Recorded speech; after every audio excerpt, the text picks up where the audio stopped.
জেহাদি কর্মসূচি ধর্মের সঙ্গে রাজনীতিকে জুড়ে দিয়ে সারা বাংলাদেশময় যে লঙ্কাকাণ্ড ঘটনা ঘটানো হচ্ছে এবং সেই সঙ্গে সঙ্গে তার যে প্রত্যক্ষ আঁচ ভারতবর্ষে এবং এই উপমহাদেশে পড়ছে, কোনো রাষ্ট্রীয় ব্যবস্থাই আজ আর বাংলাদেশে অবশিষ্ট নেই। প্রতি পদক্ষেপে বাংলাদেশ যে একবারে দেউলে হয়ে গেছে। বাংলাদেশে ইউনূস সরকার নয়, সেখানে ফানুস সরকার চলছে এবং সেই ফানুস সরকারের মাথায় বসিয়ে রাখা হয়েছে অগণতান্ত্রিকভাবে জোর করে একদম ষড়যন্ত্রমূলকভাবে এক সুদখোরকে পাকিস্তান তোষণ করে কোনো দিন বাংলাদেশ তার অগ্রসর, তার নতুন দিনে প্রবেশের ইচ্ছা এবং তার ক্ষমতা পরিবর্তনের যে সূচনা সে ঘটিয়েছে সেটাকে সার্থক করতে পারবে না। প্রতি পদক্ষেপে ভারত বিদ্বেষ ছড়ানো, মোদি বিদ্বেষ ছড়ানো।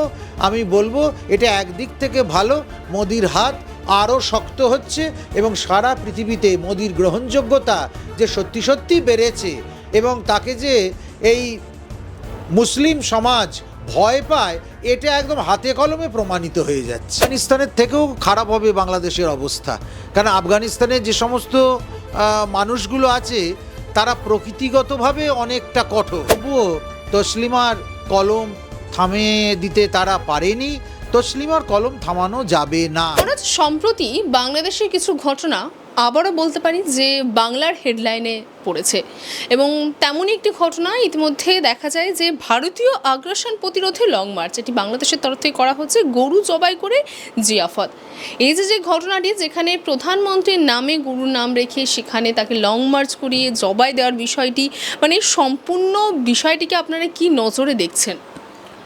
একেবারেই অগণতান্ত্রিক জেহাদি কর্মসূচি ধর্মের সঙ্গে রাজনীতিকে জুড়ে দিয়ে সারা বাংলাদেশময় যে লঙ্কাকাণ্ড ঘটনা ঘটানো হচ্ছে এবং সেই সঙ্গে সঙ্গে তার যে প্রত্যক্ষ আঁচ ভারতবর্ষে এবং এই উপমহাদেশে পড়ছে, এটা অবিলম্বে ফানুস সরকারকে বন্ধ করা উচিত। কেননা এইভাবে ভারত বিদ্বেষ ছড়িয়ে এবং এইভাবে পাকিস্তান তোষণ করে কোনো দিন বাংলাদেশ তার অগ্রসর, তার নতুন দিনে প্রবেশের ইচ্ছা এবং তার ক্ষমতা পরিবর্তনের যে সূচনা সে ঘটিয়েছে সেটাকে সার্থক করতে পারবে না। যদি বাংলাদেশ চায় একটি উন্নয়নশীল রাষ্ট্র হিসেবে বিশ্বের কাছে তার নাম আসুক, তাহলে কিন্তু অবিলম্বে ভারত বিদ্বেষ তাকে বন্ধ করতে হবে। তার জন্মলগ্নে যে বড় দাদার মতো সাহায্য করেছিল, আজকে তার সমস্ত অবদান ভুলে যাওয়া, মুজিবরের সমস্ত কৃতিত্ব ভুলে যাওয়া, তার বাসস্থানকে ভেঙে গুঁড়িয়ে দেওয়া, তার মূর্তির অবমাননা করা, তার পাশাপাশি ভারত বিদ্বেষ রন্ধ্রে রন্ধ্রে ভারত বিদ্বেষ ছড়িয়ে দেওয়া, সেটা কিছুদিন আগে ভারতের জাতীয় পতাকার ওপর দিয়ে হেঁটে গিয়ে বিশ্ববিদ্যালয় প্রবেশের ঘটনাই হোক, কিংবা ভারতীয়দের নাম করে প্রকাশ্যে হুমকি দেওয়াই হোক, কিংবা 3 দিনের মধ্যে কলকাতা দখল করে নেবার মতো হাস্যকর প্রস্তাব দেওয়াই হোক, কিংবা ভারতবর্ষকে ধূলিসাৎ করে দেবার জন্য হাস্যকর নানান রকমের হুমকি হোক, এগুলো যতক্ষণ না বন্ধ হবে ততক্ষণ পর্যন্ত বাংলাদেশের উন্নতির কোনো সম্ভাবনা নেই। অতএব অবিলম্বে সব বন্ধ হওয়া দরকার। মহারাজ, এই যে পদক্ষেপ বা যেই পদক্ষেপ মূলত বাংলাদেশে যারা উগ্রপন্থীরা রয়েছেন তারা নিচ্ছেন, এই পদক্ষেপ আপনার কি মনে হয় না যে বাংলাদেশের সরকারের এই বিষয়ে তাদের কিছু বক্তব্য রাখা উচিত? কারণ এখনও পর্যন্ত আজকে আমি যদি হিসাব করে দেখি 3 দিন সময় হতে চলেছে, কোনোরকম কোনো বক্তব্য আমরা পাইনি। আমি তো একটু আগেই বললাম যে বাংলাদেশে ইউনূস সরকার নয়, সেখানে ফানুস সরকার চলছে এবং সেই ফানুস সরকারের মাথায় বসিয়ে রাখা হয়েছে অগণতান্ত্রিকভাবে জোর করে একদম ষড়যন্ত্রমূলকভাবে এক সুদখোরকে।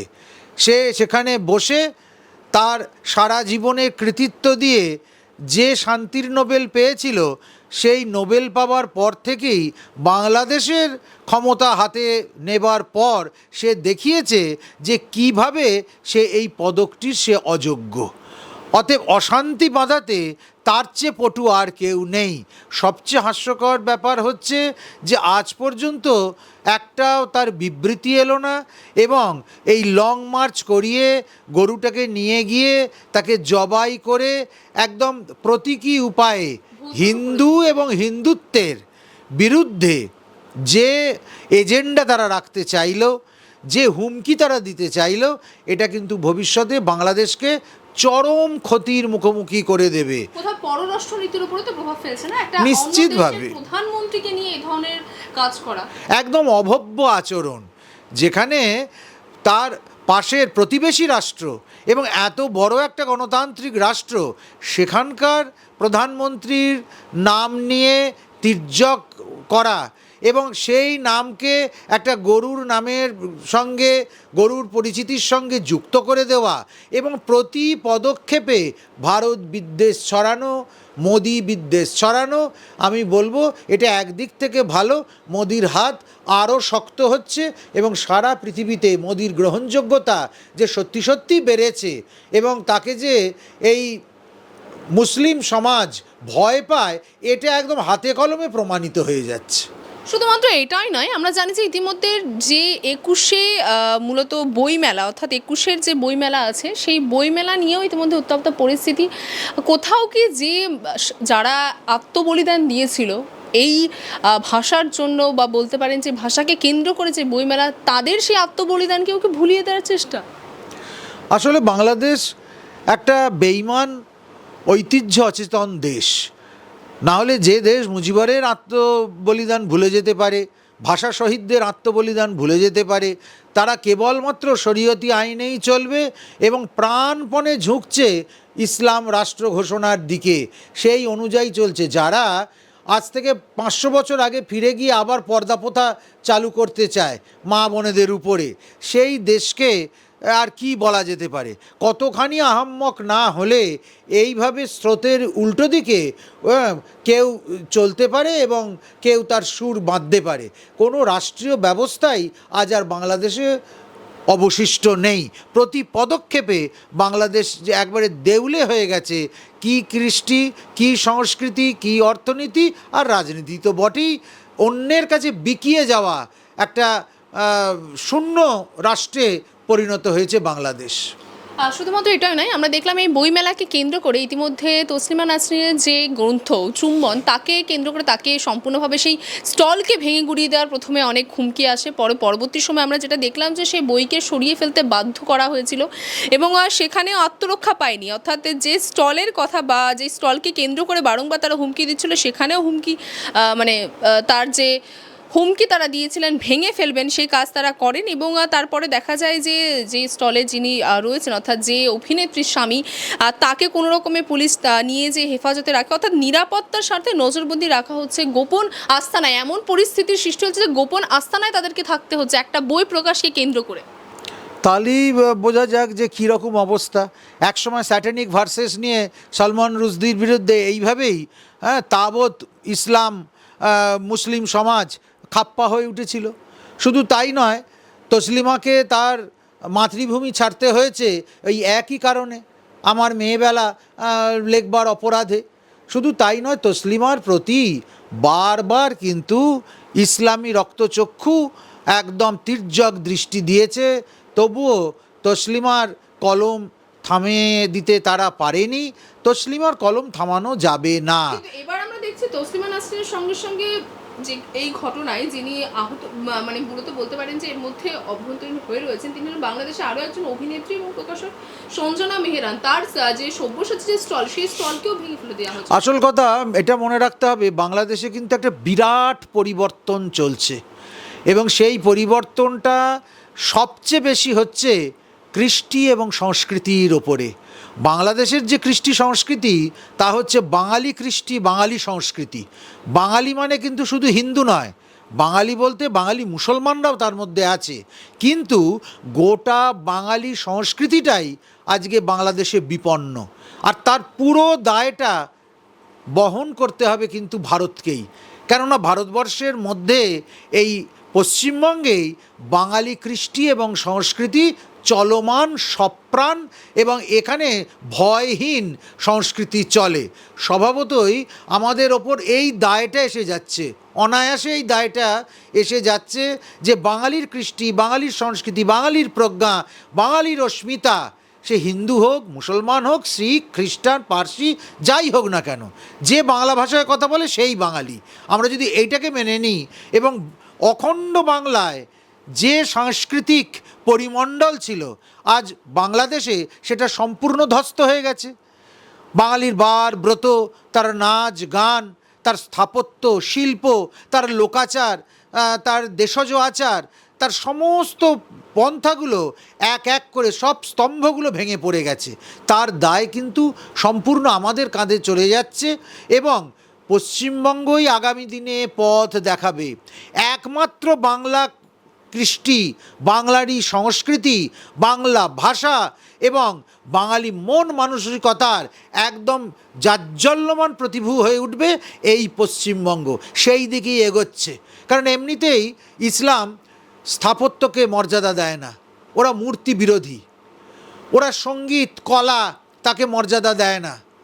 ওদের কোনো ধর্মীয় স্থানে গানের মধ্যে দিয়ে দেবতাকে সন্তুষ্ট করবার বা আধ্যাত্মিক গানের যে পরম্পরা, সেটা ইসলামের মধ্যে নেই।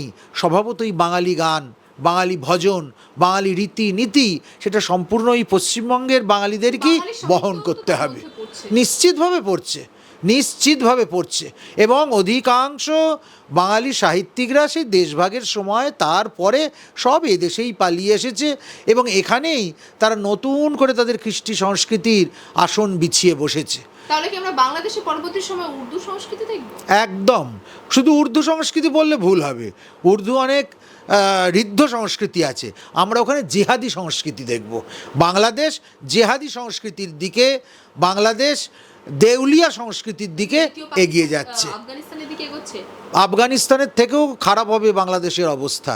কারণ আফগানিস্তানের যে সমস্ত মানুষগুলো আছে তারা প্রকৃতিগতভাবে অনেকটা কঠোর, কিন্তু বাংলাদেশে যারা আছে তারা প্রকৃতিগতভাবে বাঙালি, কিন্তু তারা দেখাবে তারা খুব বড় ইসলামী। ফলে এই দুটোর কন্ট্রাডিকশানে ওখানকার মানুষের মন, মনোভূমি, কৃষ্টি, সংস্কৃতি সব ভেঙে চুরে গিয়ে এমন একটা পরিস্থিতি তৈরি হবে যার থেকে করুণ আর কিছু হতে পারে না মানব ইতিহাসে। মানে এই যে পরিস্থিতির কথা বলছেন, এটা শুধুমাত্র বাঙালি হিন্দু না, বাঙালি মুসলিম বলছেন? যে কোনো মুক্তমনা বাঙালির জন্য। আমি তো প্রথমেই বলেছি, শুধু হিন্দুর এটা বিপদ নয়, এটা ইসলামেরও বিপদ। সেখানে যে সমস্ত বাঙালি মুসলমানরা আছে, ধর্মান্তরিত মুসলমানরা আছে, তাদেরও একটা নিজস্ব কৃষ্টি সংস্কৃতি আছে এবং ছিল, কিন্তু আর সেটা থাকবে না। সেগুলো সমস্ত নষ্ট হয়ে যাবে এবং নষ্ট হতে বসেছে সেখানে। এটাই কি বাংলাদেশের ভবিষ্যৎ? এটাই বাংলাদেশের নিয়তি। সেখানকার আহাম্মক জনগণ যেদিকে এগোচ্ছে, এই নিয়তিটার দিকে তারা এগোচ্ছে। এটাকে তারা যদি ঠেকাতে না পারে, তাহলে তাদের চেয়ে করুণ আর কোনো দেশের কোনো জনগোষ্ঠীর হবে বলে মনে করি না। বাংলা হান্টের আরও খবর দেখতে নজর রাখুন। বাংলা খবর মানেই বাংলা হান্ট।